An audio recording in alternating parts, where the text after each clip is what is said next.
لا إله إلا الله لا إله Right now, إلا and press the bell icon. Never miss an update.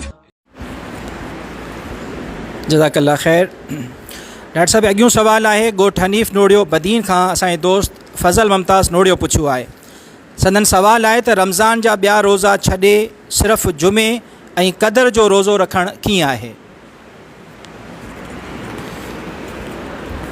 जेको सुवाल दोस्त कयो आहे इहा ॻाल्हि बिल्कुलु दुरुस्त आहे। असां वटि के माण्हू रमज़ान जे पूरे महीने जे अंदरि सिर्फ़ु 4 जुमा उन्हनि जा रोज़ा रखंदा आहिनि ऐं 27 तारीख़ क़दर जो रोज़ो रखंदा आहिनि ऐं सम्झंदा आहिनि त असां हक़ अदा करे छॾियो।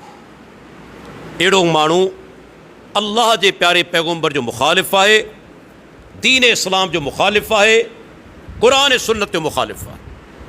सभ खां पहिरीं हुन शरीयत साज़ी कई आहे। कंहिं तोखे हक़ ॾिनो जो 30 मज़ा तो 25 रोज़ा छॾे ॾिना ऐं 5 रोज़ा तुंहिंजे लाइ काफ़ी थी विया। इस्लाम त असांखे इहो ॿुधायो आहे बिना उज़र जे तव्हां हिकु रोज़ो छॾे नथा सघो। कंहिं तोखे हक़ ॾिनो जो 25 रोज़ा तो छॾिया आहिनि। अव्वल त तव्हांखे ॿुधाईंदो हलां, अल्लाह जे प्यारे पैगम्बर ख़ासि जुमे जो रोज़ो रखण खां मने फ़रमाई। नफ़ली रोज़ो बि रखे थो न, ख़ासि जुमे जो कोन्हे रखणो।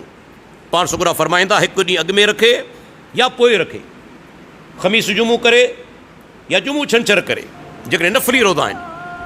फ़र्ज़ी जेके रोज़ा आहिनि उन मां त हिकिड़ो माफ़ कोन्हे, सभु रखणा आहिनि सवाइ शरई उज़र जे, ऐं सभ जा सभु रोज़ा अजर में बराबरि आहिनि, कंहिंमें फ़र्क़ु कोन्हे।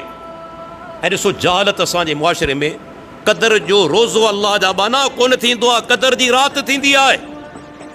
लैलतुल क़द्र किथे यौमुल क़द्र आहे क़ुरान हदीस जे अंदरि, क़दर जी राति थींदी आहे, ॾींहुं कोन थींदो आहे। तंहिंजे करे अहिड़ो माण्हू वॾो गुनाहगार आहे, बल्कि शरीयत सादी जो मुर्तकिब आहे। हुन पंहिंजे तरफ़ां के रोज़ा ख़ासि कया आहिनि, कंहिं खे उनखे हक़ ॾिनो।